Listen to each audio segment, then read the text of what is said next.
Hi, how are you? Hope you're good. Hi, how are you? Hope you're good. Are you good? I'm not. I hope you are. I'm not good. So I'm replacing G because she's slowly dying. Hey. So G got me to run all my books through her co-pile system. She had a right good nerd out doing it. I was very happy with it. So I'm going to go through my top 10 books, or what we've mathematically worked out to be my top 10 books. And a few reasons about why I believe that they should be in the top 10. So number 10, I have Nevernights. We're just starting the third book, Dark Dawn. So I've only read the first two so far. Very good books. I need to probably think of a better descriptive term than just good. So on the co-pile system, this was given a 7.5. Big fan of the world building in here. Like how Christoph pulls together all these different kind of nationalities or takes on different nationalities. Along with the whole kind of like Assassin-y Dark Brotherhood style stuff as well. Like the word choice, really good through the creative insults, things that I think are just on the right line between being crass for the sake of being crass and being actually witty and imaginative. However, I'm not a fan of some of the side characters, but it just wasn't kind of gripping enough for me.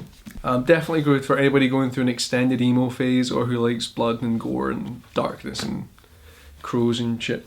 Number 9, we have Strange the Dreamer. Also kind of included in this is Muse and Nightmares. Big fan of high fantasy aspects of it, with like the kind of gods and pantheon type stuff, as well as later on in the books to kind of shift between multiple worlds. Really like that side of it. Was maybe a bit too flowery for me with the language and the poetry and the comparisons. Not really my kind of thing. Yeah, really enjoyed this one as well. And that one got a 7.71, just to be specific. Number 8, we have Game of Thrones. So I've just picked Dance of Dragons here because we're waiting another 10, 20 years before we get the next books. Massive fan of both the books and the TV series. We also have a couple of, I think, graphic novels to do with Dunk and Egg and their kind of stories. So again, George R. R. Martin's great with these world building. Maybe a bit too much detail at times. Maybe a bit too many things going on for the kind of average reader, myself included, to maybe grasp and keep a hold of and keep a track of and tie all these things together. I'm not going to talk about the show. But hopefully the books go well. Really looking forward to the eventual release of these. If we survive the coming climate change apocalypse, we might have those books to sit and read in the rubble. What's the number that comes before 7? No, we are on number 7. Number 7, we've got Watchmen. So Guitar's adamant their co-pile thing doesn't really work with graphic novels, but gave it a shot, put it through the system. And Watchmen turned out at a 8. It's one of those graphic novels that you just kind of have to read. It's one of those ones where it's kind of like required reading if you're getting into graphic novels. I like my kind of comic books, so it's nice, it's gritty. Rorschach's one of my favourite characters from this, just to be edgy. Same with Dr. Manhattan. And just the kind of whole anti-hero plot of it and it being quite dark.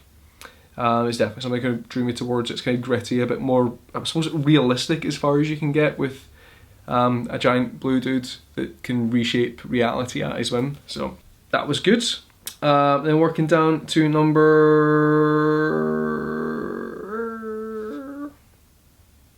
6. So Hitchhiker's Guide to the Galaxy. I think it is it's a 5-part trilogy, which kind of is par for the course for the kind of humour that you'll find within it. So Douglas Adams was a really unique author with the sort of things that he came up with, the kind of really British take on kind of nonsense that you might find in space. So it's all kind of controlled nonsense, I suppose. It's all logical nonsense. Things seem to make absolutely no sense, but they do within its own kind of contained logic. So felt that was really interesting. One of those books that kind of you keep reading. It's a really easy read as well, once you wrap your mind around some of the weird concepts that pop up. But at the same time, it is kind of fantasy sci-fi concepts, so it's things that you don't really need to know any science behind to understand. It's just like, yeah, that's the way it works because that's the way it works. So yeah, good reads. It's fun to try and track them down as well because you end up with so many different styles. There are a few different versions of the books, because there'll be 5 of them written over the course of 20 years. Then we have number 5, Wreck-It Spaceborne View by Becky Chambers.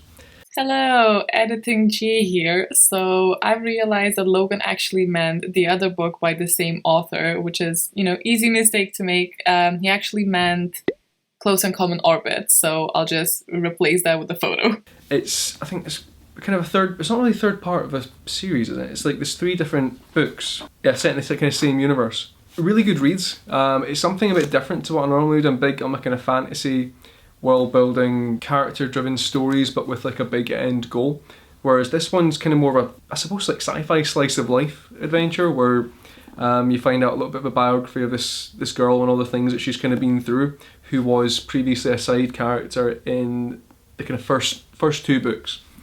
Definitely giving out points for the character building. You really connect with the individual here, and everything she's kind of been through. So it's all character narrative in this. Definitely worth a read if you're into your sci-fi, but you maybe don't want to read pages and pages about planet descriptions or action. There's no real action in it per se. It's all kind of like hardship and development. So number 4, we're getting close here to some of my favourite all-time series and books, or however you want to put it. I think favourite all-time pieces of literature is really how I would put it, because this is including both novels and graphic novels. So we have Saga, and absolutely love it. Love the art style. It's Fiona Staples, I think, it does most of the art in it, but massive fan of the style and the writing as well. I love it. I think it's really good. There's a lot of good moral dilemmas that come up with it. It can be a bit pop culture-y at times, or it can kind of maybe shoehorn things in, or shoehorn topics in that didn't quite fit with the narrative up until that point. But again, I think it's relatively unique. You connect with the characters, and it's very visceral. It's very kind of bloody and vibrant as well. And it's got Goose in it. Love him. It's a little walrus dude. Number 3, we have Mistborn. What I'm including in this is, as well as the whole kind of Hero of Ages saga with Vin and Elend and that, I'm also including, what's it called, Alloy of whatever, the second series, which I actually enjoyed better, and I should probably remember the name, with Wax and Wayne in them. So really good. It was my introduction to Brandon Sanderson, reading the Mistborn series, and again, it's really big on the kind of world building. The 3rd book's a bit slow though. I find it's a lot of just kind of talking about the desolated land and how basically the world's gone tits up. Some of the characters don't really relate to too much, but a couple of them are very good. There's some good growth throughout the series though, with it being kind of 3 large novels. You really get to understand what makes some of the characters tick. And the way it ends, the Hero Ages, is pretty damn good. I liked it. Number 2. The big number 2. Name of the Wind by Patrick Rothfuss. Absolutely love it. It was basically one of the first books I actually started reading when I got like properly into reading, because I'd read bits of The Hobbit, bits of Saga, I think, and other things, Why the Last Man, like a few years back. But it was only the last few years with Container that I actually started reading. She started amassing this whole fucking library. But Name of the Wind was one of the books that got me back into reading. So it kind of holds a wee special place in my heart for that. But I really like it. I like the narrative, I like the way it's written. He's got a good balance between things being a bit poetic and flowery, but actually being good descriptions of a person or an action or what's going on. Koth is a bit of a like kind of Mary Sue, where he can kind of do everything and he's the best at everything. But it is written from his perspective, and there are a few flaws that you do see kind of trickling through. So we'll see when we get the rest of the books, or when the rest of the books come out, which I think there was something about next year that there was possibly going to get released. If you're again fan of high fantasy, fan of kind of it's got a similar kind of magic system to things like Mistborn, where it's all kind of logic and science based, and it is kind of well explained.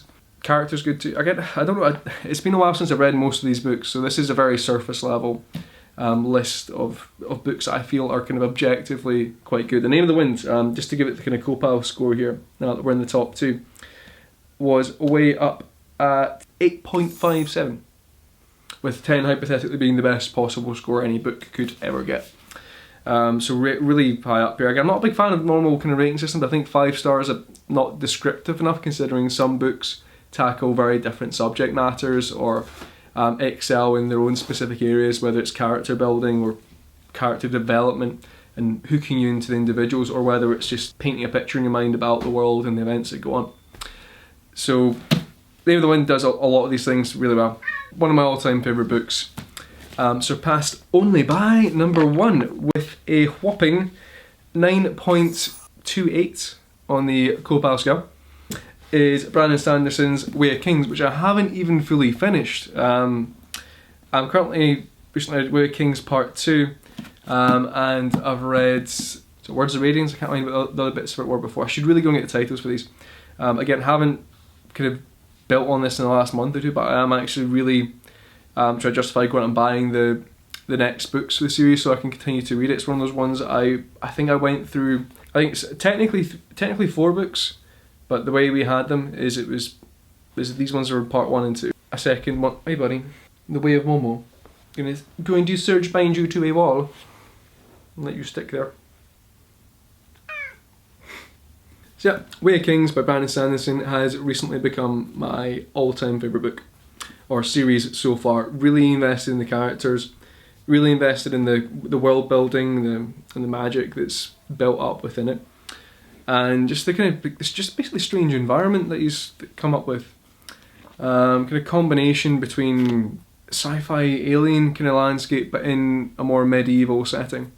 And honestly, it just completely sucked me in. It was one of those. I read the entire series so far from what I've read. Sort of like a book 1, but anyway, I read them all in the space of about 2 days, because I can read relatively quick when I'm interested in these things. So just absolutely devoured them, and firmly cemented it as number 1 on my list, surpassing Name of the Wind. And we have Mama. You've fallen. You have McFallen. Can you don't? So those were my top 10. If you let me know down in the comments if there's any related books or series that are maybe similar to these ones that you think I might like, I can read them and I can force Kintara to read them as well. What I was saying, like, if you enjoyed this, maybe if people recommend you similar books and then you read them, you could come back and talk about the recommendations again. So people, if you want to do that, recommend him books. Recommend me the words. Are you up for that? I'm down for that. You're down. Cool. In the meantime, stay awesome, stay kind, and I'll see you next time. Goodbye. Actually, you won't see me next time. I'm not going to do this again. She's going to be getting better. She's going to be here, and I won't have to do this. What are you planning on saying on each? I don't know. We'll work it out as we go. Okay. I am your new G. Not that much. And hi, babe. I was just checking if it's still recording. I think SpongeBob caveman meme. Probably just as pretty at the moment. Even sexier than SpongeBob caveman. No, don't blaspheme. I know.